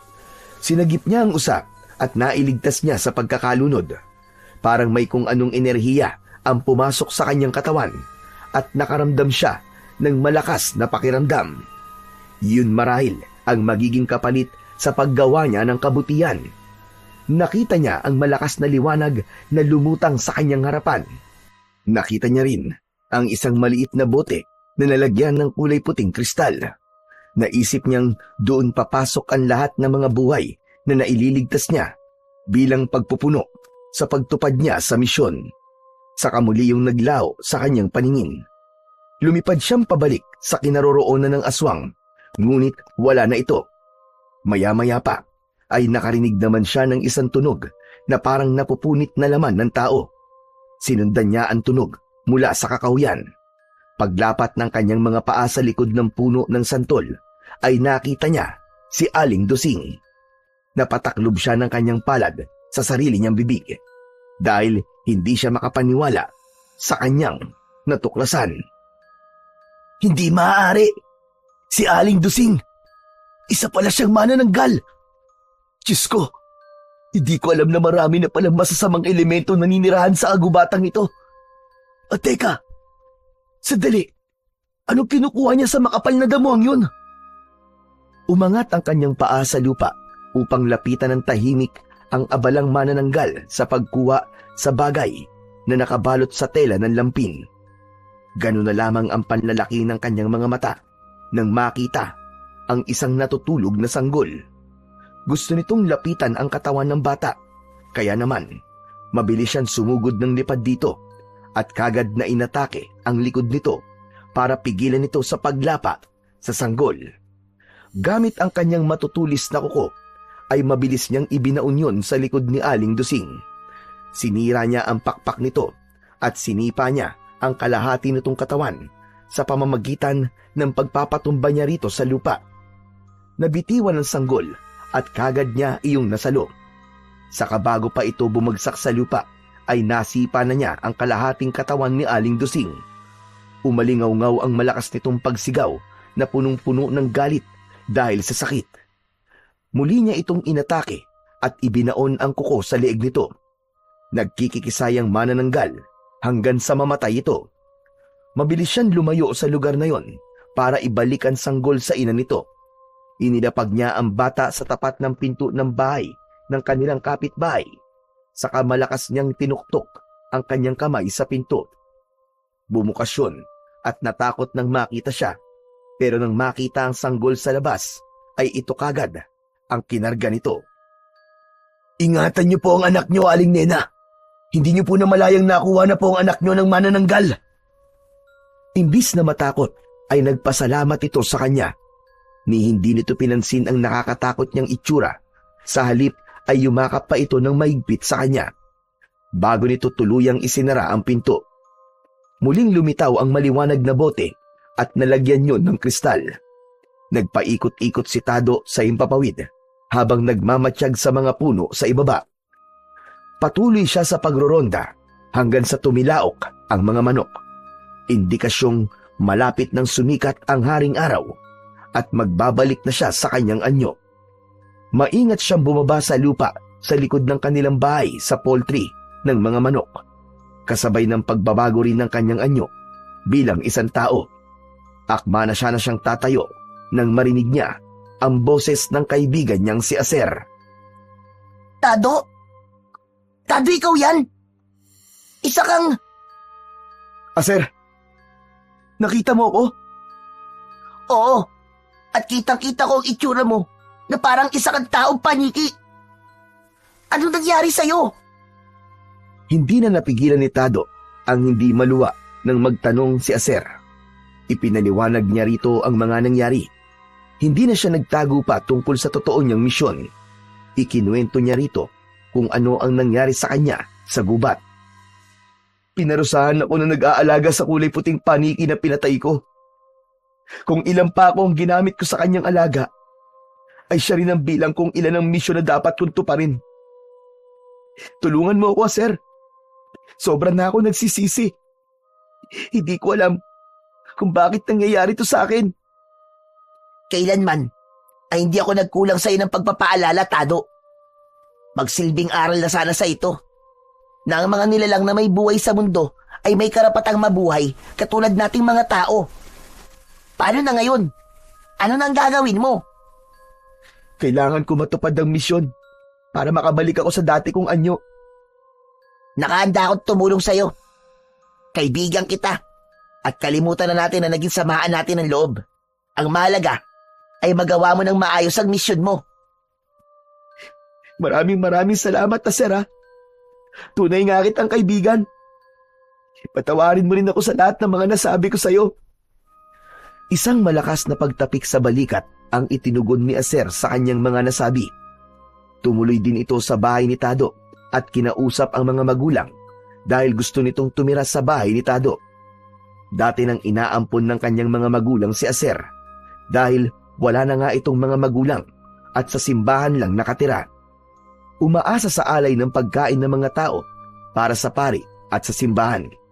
Bigla na nitong tinanggap ang alok dati ng kanyang ama. Ikaw lang naman na sir ang ayaw nun eh. Salamat naman at tinanggap mo na ang alok ko. Siguro naman, kapag magkasama na kayo ni Tado, ay magbabago na siya at hindi na siya magiging malupit sa mga hayop. At magkakaroon na rin siya ng paggalang sa mga matatanda. Kapitan, naniniwala naman po ko na hindi po likas na masama ang anak nyo. Kailangan lang po niya ng konting gabay nyo at konting panahon para sa anak nyo. Napansin ko po na abala na po kayo sa mga trabaho nyo. Hindi na po kayo nagkakaroon ng oras para kay Tado. Kaya po siya siguro nagkakaganon dahil naghahanap rin po siya ng atensyon mula sa inyo. Salamat na sir. Marahil ay tama ka sa mga nasabi mo. Hindi ko alam na malaki na pala ang pagkukulang namin ng aking asawa kay Tado. Magsasalita pa sana ang kanyang ama nang biglang dumating ang isang tanod para ibalita ang tungkol sa natagpuan na patay na manananggal sa Kakahuyan. At sinabi na nga nito na si Aling Dusing daw ang manananggal. Lihim na nagkatinginan ang magkaibigan dahil alam na nila sa isa't isa na si Tado ang may gawa. Kasunod ang pagkalat ng balita tungkol sa pagkakaligtas ng taong paniki sa sanggol na anak ni Aling Nena. Hindi raw nito na malayang nadukot na raw ng manananggal ang anak nito sa nakabukas na bintana sa kwarto ng mag-asawa. Kaya sobra ang mga ito na nagpasalamat sa taong paniki. Dahil doon, ipinagbawal na ang panguhuli ng mga paniki para kainin. Inalagaan nila ang bawat hayop na nakatira sa kagubatan. Simula pa lang ng paglabas ng masasamang elemento sa baryo natin, Tado. Malakas ang kutob kong may kaugnayan ito sa nangyayari sa'yo. Basta't nasa panig ka ng kabutihan, gawin mo ang lahat para maubos ang masasamang elementong sumisira sa ating kalikasan. Hindi lang ito tungkol sa iyong misyon. Isa rin itong utos para panatilihin ang kaligtasan ng mga tao. Natatakot ako, Aser. Paano kung magkaharap na kami ng pinuno ng mga aswang na tapilya? Anong laban ko sa kanya? Alam mo, maraming paraan para matalo ang kasamaan. Yun ay ang kabutihang naghahari sa puso mo. Lumipas ang ilang araw, ay walang lumabas na masamang balita tungkol sa masasamang nilalang. Kaya lang, ay kailangan ng kanyang ama na gabi-gabing sumasama sa pagroronda sa kabundukan. Kasama ang mga tanod nito, at may posibilidad na malalaman din ng kanyang ama ang totoong nangyayari sa kanya. Kaya naman isang gabi, nagmatsyag ang magkaibigan sa likod ng puno ng santol. Nakasunod sila sa mga nagrorondang tanod upang masiguro ang kaligtasan ng mga ito, pati na ang kanyang ama. Kaya lang, hindi niya inaasahan ang madadatnang eksena. Biglang nagkagulo ng suguri ng mga ito ng taong pusa. Ganun na lamang ang panlalaki ng mga mata ni na Aser at Tado nang makita ang mga nilalang na nakatayo sa harapan ng mga tanod at ng kanyang ama. Habang hawak ang mga putol na katawan ng mga tanod, may gumagapang panlalaki na humihingi sa kanila ng tulong, pero dinampot ito ng halimaw, saka kinagat sa leeg hanggang sa tiyan. Parang patay gutom na gutom sa kaning nakahain sa harapan ng mga ito. Nagngungumiyaw pa sa sarap na lasa ng karne ng tao. Tumingin sa kanyang gawi ang taong pusa at hindi siya maaaring magkamali. Ito ang halimaw na una niyang nakaharap. Ngumisi ito sa kanya habang tinutungtungan ng paa ang sugatang tanod ng kanyang ama. Pagmasdan mo, taong paniki, kung ano ang gagawin ko sa mga taong ito. Nakita ko kung paano mo pinatay ang mga alagad ko. Kaya naman, ipapakita ko rin sa'yo kung paano kung papasnagin ang mga taong ito. Hindi mo na ako mapipigilan sa pagpapalaganap ko ng kasamaan. Ang dapat sa mga taong kagaya nyo ay burahin na sa mundo. Tumigil ka! Ikaw ang masama! Ikaw ang dapat na binubura sa mundo! Ang dapat sa'yo, pinuputulan ng buntot at sungay! Kilala kita at alam ko kung gaano ka kasama. Pareho naman tayo. Batang lang pa. Alam ko ang pagkatao mo, Tado. Tignan mo ngayon ang itsura mo. Masahol ka pa sa halimaw. Isa ka na rin hayop na dapat tirisin at parusahan. Oo, nagkamali ako. Naging masama ako. Pero hindi na ngayon. Simula sa gabing ito, wala nang dadanak na dugo ng mga hayop at ng tao. Dahil sisiguraduhin ko sa'yo na dugo mo lang at ng mga alagad mo ang kakalat sa lupang ito. Humanda ka dahil ito na ang magiging katapusan mo. Mabilis na lumipad si Tado papunta sa kinatatayuan ng taong pusa. Binangga niya ang tiyan nito gamit ang kanyang ulo. Bumagsak ito sa lupa habang ang kanya namang ama ay hindi makapaniwala sa kanyang itsura. Mula nang marinig nito ang pangalan ng anak, ay bigla itong natulala habang pinapanood kung paano nakikipagpambuno si Tado sa kalaban. Aser, ilayo mo si tatay rito! Pati na ang ibang mga tanod na sugatan! Bilisan mo! Sumunod sa kanya ang kaibigan. Sakto naman na nakita ni Tado na muling bumangon ng taong pusa para atakihin siya ng kagat sa leeg. Ngunit naiwasan niya yon na parang isang kidlat sa bilis. Bawat pag-atake sa kanya ng kalaban ay nagagawa niyang maiwasan yon. Nakakaganti siya rito ng kalmot sa likod nito. Kaya naman, nagtawag na ito ng mga kasama. Dumating ang mga kauri nitong mga pusa. 2 pusa na halos kasing laki ng mga aso ang dumating. Nakatayo ang mga ito sa likod ng pinuno ng aswang na tapilya. Lahat ay mapupula ang mga matang nakatingin sa kanyang kinatatayuan. Dumating si Aser na may hawak na sibat. Inihagis nito ang sandata sa kanya at nagawa niya yung masambot. Habang nakaangat ang kanyang paa sa lupa, ay biglang nagsalita ang kaibigan niyang si Aser. Ado, humuli ka ng malakas at tutusan mo ang iyong mga kauri. Tumawag ka ng tulong sa mga paniki.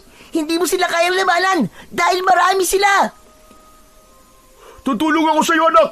Hindi ko alam kung ano ang totoong nangyayari sa'yo. Pero hindi ako makakapayag na mag-isa ka lang nalalaban sa kanila. Nandito lang kami, anak. Tutulong kaming lahat sa'yo. Lumapit na rin ang ibang mga tanod na may dala ng sibat at sulo.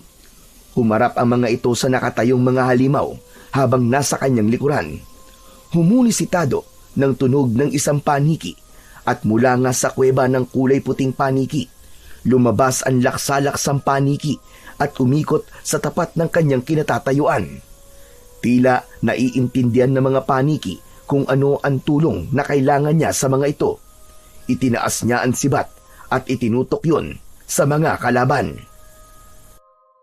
Sugod mga kaibigan kong paniki! Ubusin ang mga nilalang na yan! Patayin ang mga aswang na tapilya! Parang may iisang kilos na sabay-sabay na sumugod ang mga ito papalapit sa mga kalaban. Hindi natinag ang pinuno ng mga aswang. Nakangisi itong naglalaway na ibinuka pa ang malaki nitong bibig. Saka kinagat sa leeg ang kaawa-awang tanod na nasa paanan nito. Maging ang paghawak nito sa putol na braso ay tila pasubsub pa nitong nilantakan. Ibinato yun sa kanilang dalawa ni Aser.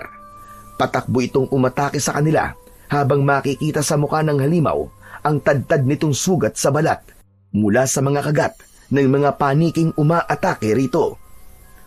Tinamaan si Tado ng kalmot ng taong pusa sa kanyang dibdib.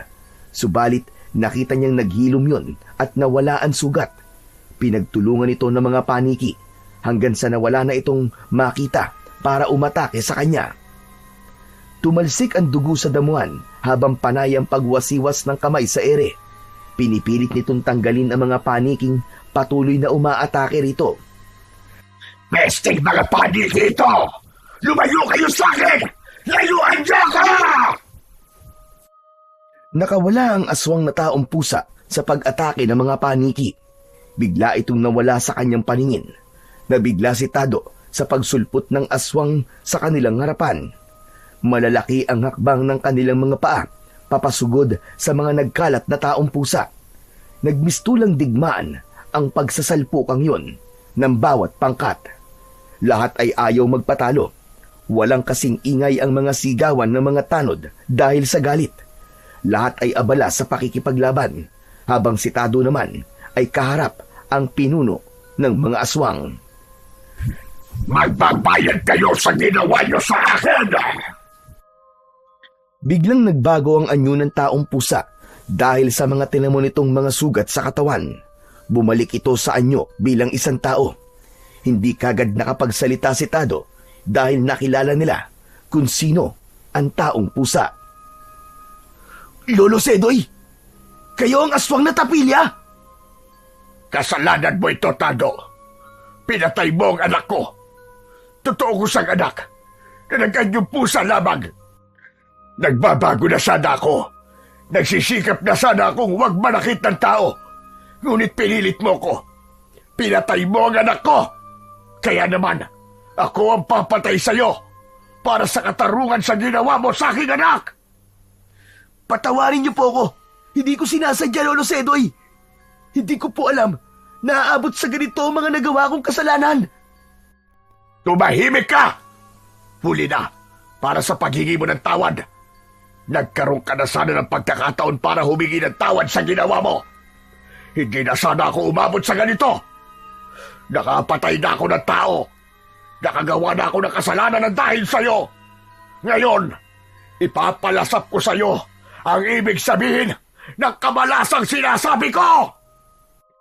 Mabilis itong sumugod kay Tado habang bumabalik sa anyo ng pagiging taong pusa. Magkakasunod na suntok sa kanyang sikmura ang ginawa nito. Bakas ang matinding galit sa mamupula nitong mga mata habang nararamdaman niya ang masakit na pagtama ng kamao nito sa kanyang tiyan. Ubod lakas nitong kinagat ang kanyang leeg. Ramdam na ramdam niya ang pagbaon ng pangil sa kanyang kalamnan. Nagpaubaya siya sa pag-atake nito. Hinayaan niya itong kagatin siya. Tumulo ang kanyang mga luha sa kanyang mga mata. Kung kamatayan ko po magsisilbing kabayaran sa buhay ng anak nyo, sige lang po at gawin nyo na. Mawala lang po ang bigat at sakit sa dibdib nyo. Patawarin nyo po ako, Lolo Sedoy. Huli ko na po naisip na mali talaga ang nagawa ko. Sana po, mapatawad nyo pa ako. Habang nakabaon ang pangil ni Lolo Sedoy sa kanyang leeg, ay hinayaan niyang atakihin ito ang kanyang mga kauring paniki. Ang mga ito mismo ang gumanti para sa kanya. Hindi niya na nagawang mapigilan ang mga kasama para patayin si Lolo Sedoy. Sa dami ng tama nito sa katawan, ay bumagsak ito sa lupa, pati si Tado. Pasigok-sigok siyang nagtataka dahil hindi humihilom ang kanyang sugat. Inabot ang kamay ng matanda para humingi ng tawad. Hanggang sa huli nitong hininga. Kinapitan niya ito ng maigpit habang tumutulo ang kanyang luha. Diyos ko! Hindi ko to gusto, Lolo Sedoy! Patawarin niyo po ako! Pinagsisisihan ko po ang mga nagawa ko! Patawad, Lolo Sedoy! Sana, mapatawad din ako ng aming Haring Engkanto sa mga nagawa ko at sa pagtakas ko sa aming kaharian para lumikha ng mga aswang sa mundo ng mga tao. Tado, mag-ako ka. Huwag ka na ulit papatay ng mga hayop. Huwag mo kong tularan. Kahit hindi pa kita nakikilala, nakagawa na ako ng kasalanan. Isang malalim na paghugot ng hininga ang ginawa ni Lolo Sedoy bago ito tuluyang nalagutan ng hininga. Dahan-dahan siyang bumangon at tumayo para sana yakapin si Lolo Sedoy. Kaya lang, nahagip ng kanyang paningin ang dahan-dahang paglapit ng aswang mula sa likuran ni Aser. Mabilis siyang lumipad patungo sa kinatatayuan ng kanyang kaibigan. At kitang-kita niyang iniamba ng kalaban ang mahahaba nitong kuko sa likod ng kanyang kaibigang si Aser. Mabilis niyang naiharang ang kanyang katawan at siya ang sumalo sa kuko ng aswang na para sana kay Aser. Anak ko! Diyos ko! Ang malakas na pagsigaw ni Kapitan Fidel ang narinig ni Tado nang bumagsak siya sa lupa. Katatapos lang na mga itong matalo ang mga natitirang alagad ni Lolo Sedoy, habang ang mga tanod naman ay isa-isang lumapit sa kanyang kinaroroonan. Kaya siguro hindi naghihilom ang kanyang sugat dahil ang may likha nun ay ang kalahi ng kanyang napatay na pusa. Damang-dama niya ang sakit na parang pako ang epekto sa kanyang katawan. Bumulwak ang dugo sa kanyang sugat habang tinatakluban niya ng palad. Aser? Ayos ka lang ba? Bakit mo yung ginawa, Tado? Bakit mo iniharang ang iyong katawan? Ibinuwis mo ang buhay mo para sa akin? Dahil hindi ko mapapatawad ang aking sarili kapag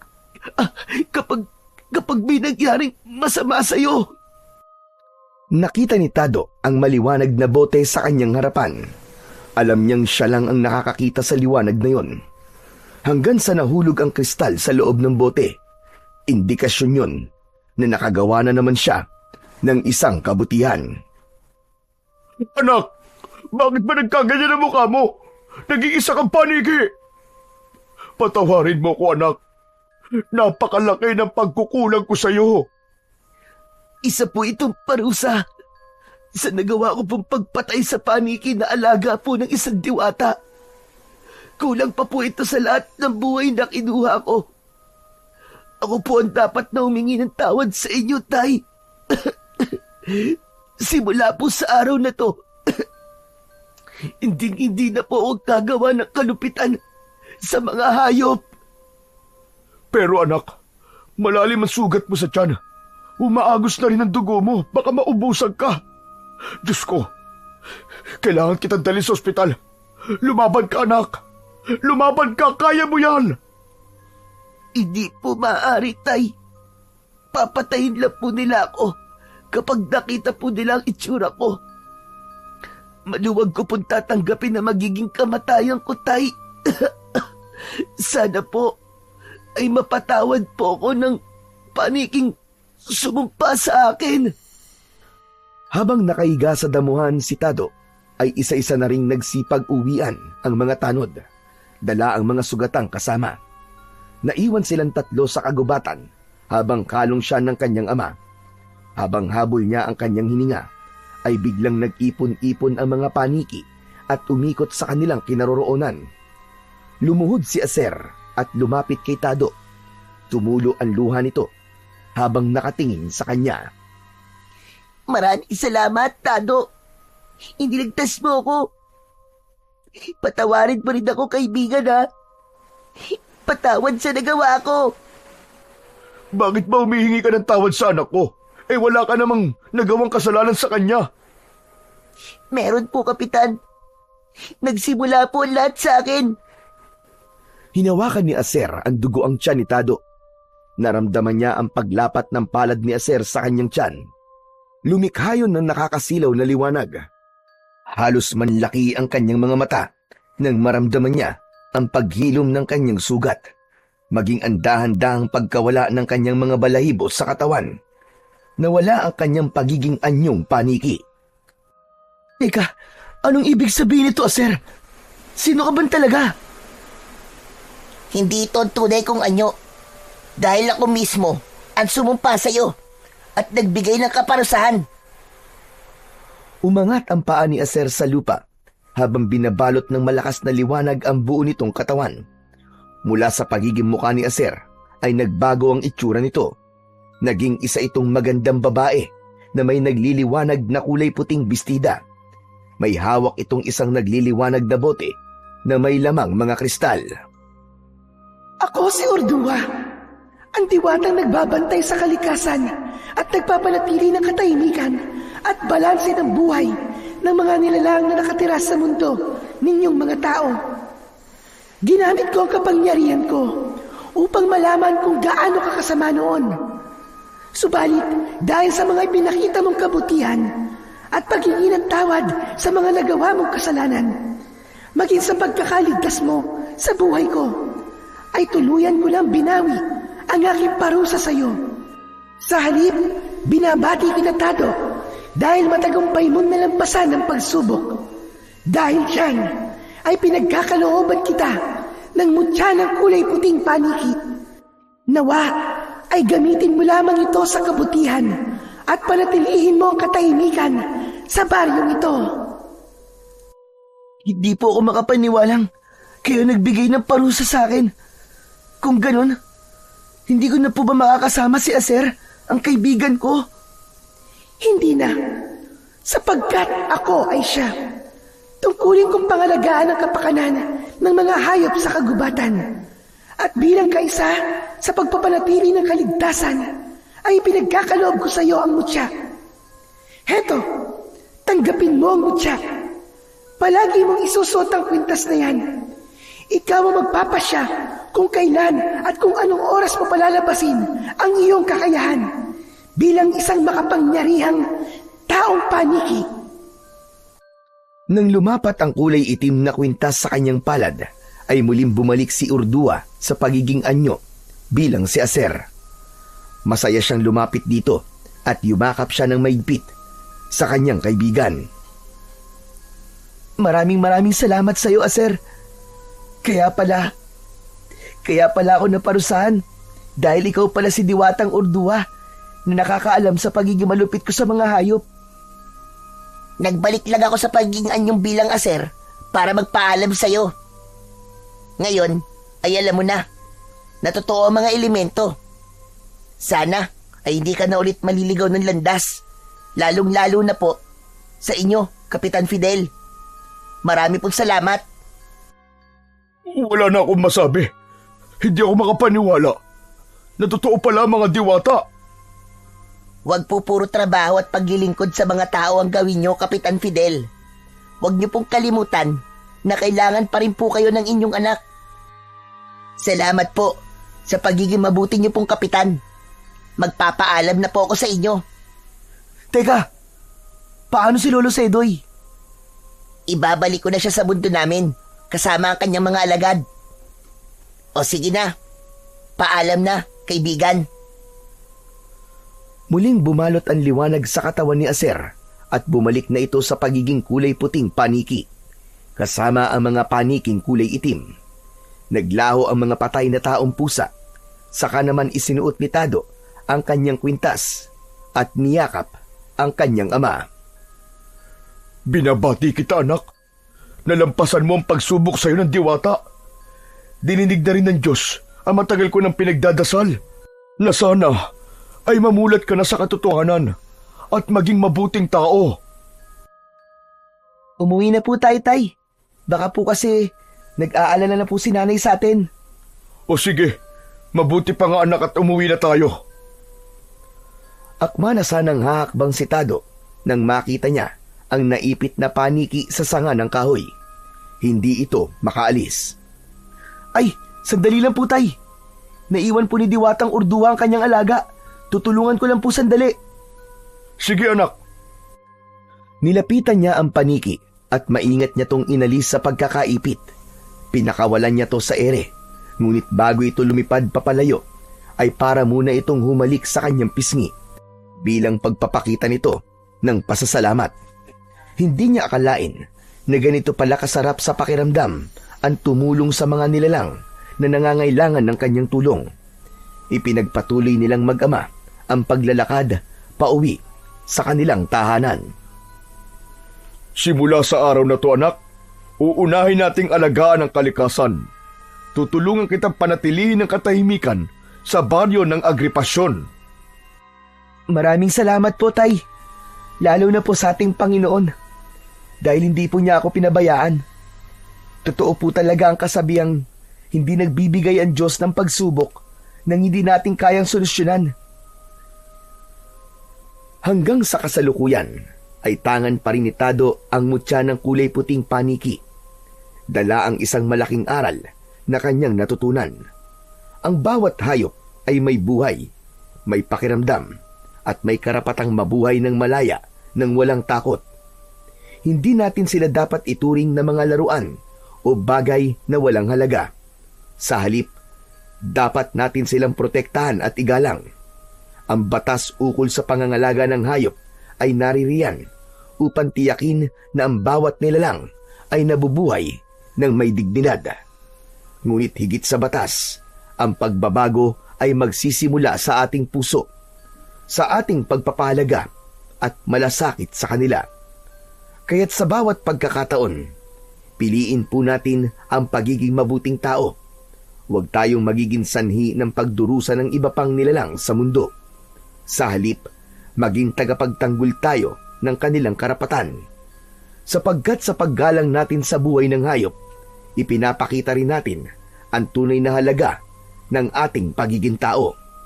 Ang mundong ito ay tahanan ng lahat. Hayaang mabuhay ng malaya ang ating mga kapatid sa kalikasan at pairalin ang pagmamahal sa bawat nilalang ng ating Panginoong Diyos na may kapal. Mga idol, sana po ay nagustuhan nyo ang ating kwento. Ngayon naman po, ay dumako na po tayo sa inyong pinaka-request at pinakahihintay na shoutout portion. Ano pa pong hinihintay natin? Ito na po. Shoutout po kay Lilibet Perez, Bordio Janis, Chinita Madrona, Brittany R3Q, Yoli Lunas, Mario Andaya, Rosie De Mesa, Lilia Pakingan from Kuwait, IC Rivera, Charlene Utyu from Taiwan, Tistis from Hong Kong. Muli po, maraming salamat po sa inyong walang sawang suporta at pakikinig sa mga kwentong aswang at katatakutan sa aking munting channel na The Voice Addict at Apong Isak. Hanggang sa susunod pa pong kwento na magpapatindig ng inyong mga balahibo mula sa mundo ng kababalaghan. Salamat po.